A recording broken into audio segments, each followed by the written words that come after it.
that may be coming your way, and you chuck out the stuff that works, that doesn't work, and ultimately everything is a resonance, you know. And I do believe that one way of gauging the veracity of what someone may be saying to you, or some writing you may be reading, or a film you may be watching, the one surefire way of okay, apply your critical thinking skills to it, but also listen to your heart, see how the words resonate, and you will know the truth when you hear it. I think it's like the Gnostics say, sometimes it's attributed to what we may regard as a mythical character or an archetype, Jesus. Let those who have eyes see, let those who have ears hear. And that's cool, man, but you've got to apply your nous to it. Nous is a Greek term, and it refers to the innate intelligence that is within all of us, really. Much of it, for everyone, there is covered up by the various propaganda that they're consuming, often uncritically from various media sources. The upbringing that we've all been subjected to at the hands of our parents, and of course, very significantly, the education system, or the miseducation system, as some might see it. Now, I provided you with quite a few links, yes, Simon, and I wanted to talk really about. We'll go back to what I was presenting on last August, which was the trivium. Yes, that's right.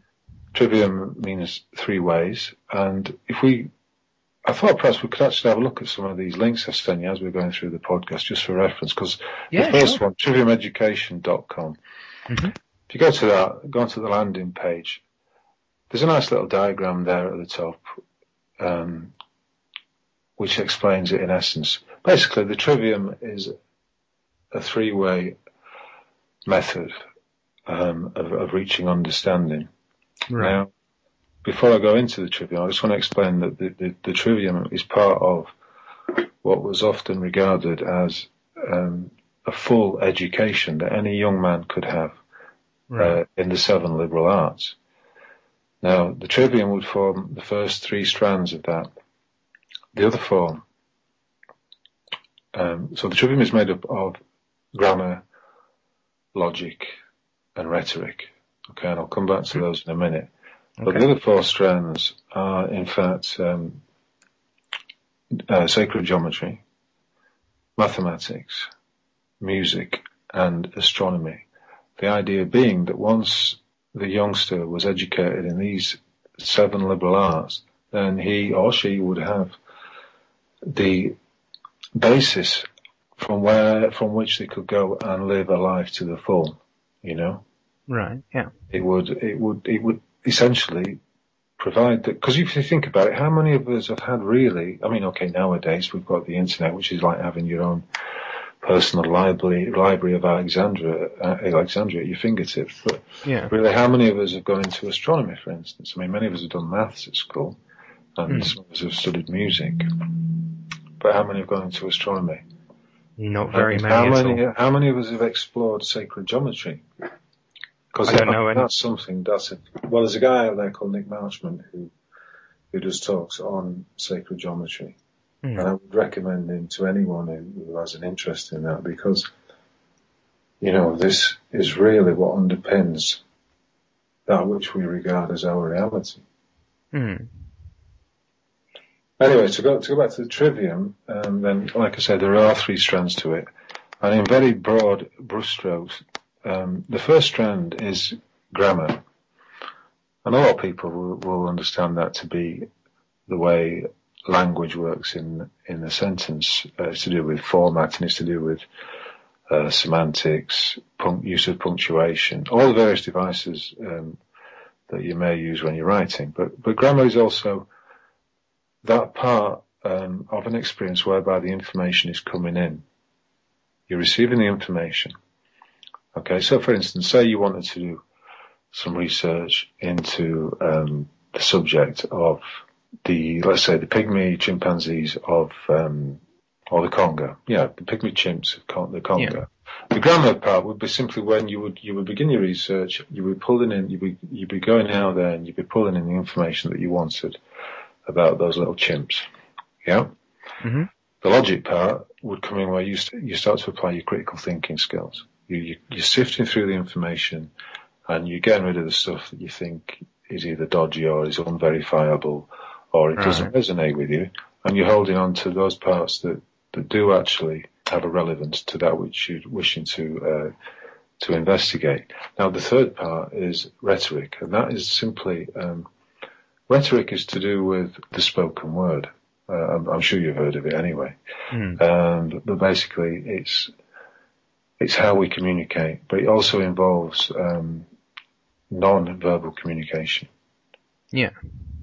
Okay, so with the power of images, for instance, the moving image, the still image, use of captions on billboards or in newspapers, basically how you express that which you've learned. And a good mark of that is how clearly you can pass that understanding on to others. But if you're successful with your rhetoric, you will have a whole range of devices that help you to express that which you understand to those who are listening, to your audience, in other words. Yeah. Grammar is often referred to the part where you're asking the questions who, what, when, where. Logic is where you're looking into how does this fit together and why does it fit together. You can begin to see how all those little things are going on whenever we're investigating a subject, but really it's a very subtle and very simple system, because if you can actually apply this to any young child, and there is this idea out there that our childhoods have been artificially extended because it suits the agenda of the military-industrial complex, the powers that be, whatever you wish to call it, the system. It suits their purpose if we remain dumbed down, miseducated, and unable to apply some critical thinking. But of course, it's not just that. So if in that example of the pygmy chimps of the Congo, the rhetorical part would become, say you want to do a presentation on it and explain to us what you'd found out about these chimps. Yeah. But of course, at the same time, you're not wanting to put information out there that's disinformation or misinformation. So you've gone through the logic part where you've used your powers of understanding to pick out the bits that are relevant and that resonate. So we're back to that resonance again. And as you can see from the diagram there, you've got in the middle the truth. So hopefully it's a way of reaching the truth or the relative truth. Each of us is experiencing this life in a completely unique way. And, one man's truth isn't the same as the next man's truth. That is true. But, that's what more can we do than express our truth? Exactly. We can't. It's and you can see this was a classical education system that was employed throughout huge swathes of the world. I think it must have begun thousands of years ago. It was certainly used in Greece, in classical Greece. But when I look back into history these days, it doesn't stop at the Greeks. It goes further back. So, this trivium education works so nicely because it actually tunes you in to ways of thinking, ways of perceiving, and ways of analysing that which is going on around you. And I don't mean analysing in any negative sense. I just mean simply investigating it. So in essence, that is what the trivium is. But the beauty of it is that it teaches you how to think rather than what to think. And this is in contradiction or contradistinction to the current system, which I believe is a deliberate miseducation program. Absolutely. It takes like 15,000 hours to brainwash the child.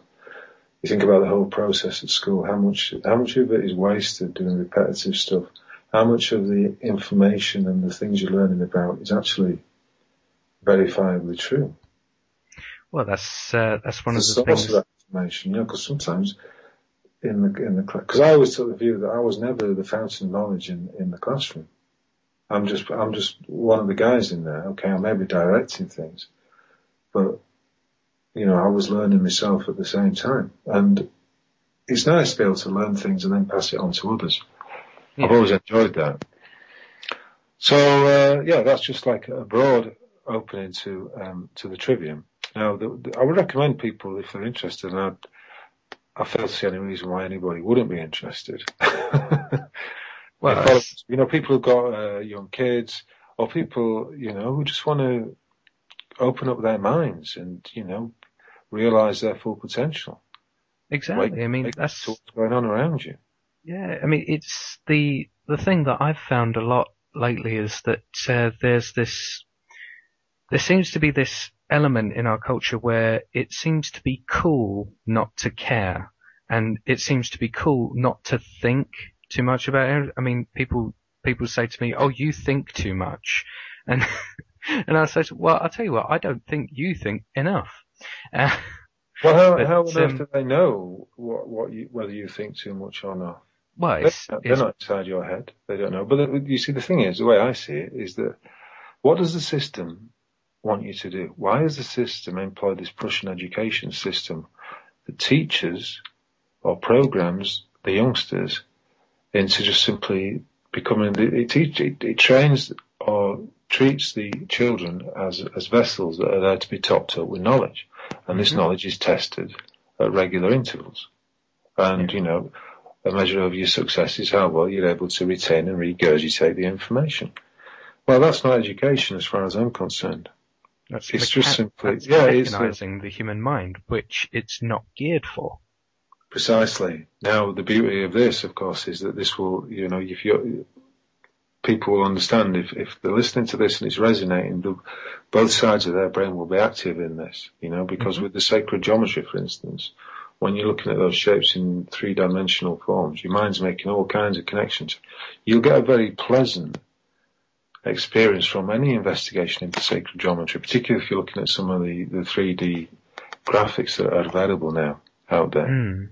Or you've got a guy who is in a tent somewhere or in a community space like Nick Marchman, delivering this information, with actual models there in front, and you just understand, it begins with a triangle and it works up to the tetrahedron, takes you out. Then, of course, you start to think about other shapes around us, like the crop circles, Stonehenge, various henges around these lands.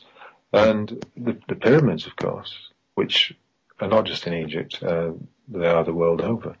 Yeah. The next one, if people want a good introduction to this, I would go to the next website, which is tragedyandhope.com. And these guys have been promoting the Trivium for 2 or 3 years now. And if you go on the landing page there, you'll soon pick up what they're about. And just scrolling down the left-hand side, you'll see latest activity, the ultimate history lesson, a weekend with John Taylor Gatto. Very interesting guy. He was the New York State Teacher of the Year back in 1991, I think it was.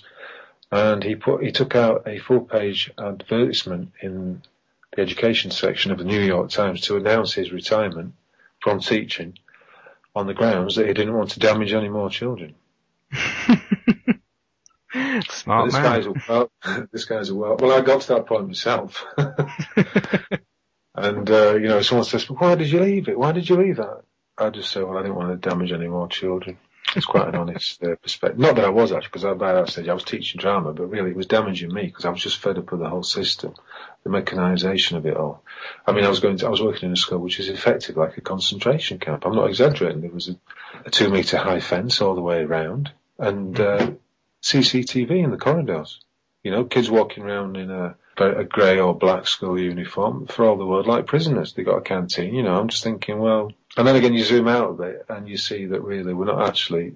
I suppose one of the things that connects us all is this burning in our hearts for freedom, and that's what got me started on certain. That's why I suddenly took to the free man thing, because I realised that that's what it was about. It was freedom from tyranny, freedom from a ridiculous financial system, and a judicial system that is in fact not there for our benefit. All of this, people complain about the police. Well, about the police not being supportive. But if you look into the history of the police, then you look at how they've been operating around the world, particularly over the last year or so, you see that they're there to defend the assets of the rich and the powerful. Absolutely. Irregardless of the oaths that they take, their sole purpose is to just defend the establishment.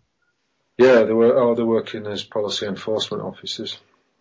Absolutely. I mean, now going back to the school issue, it's one of the things I say to people is that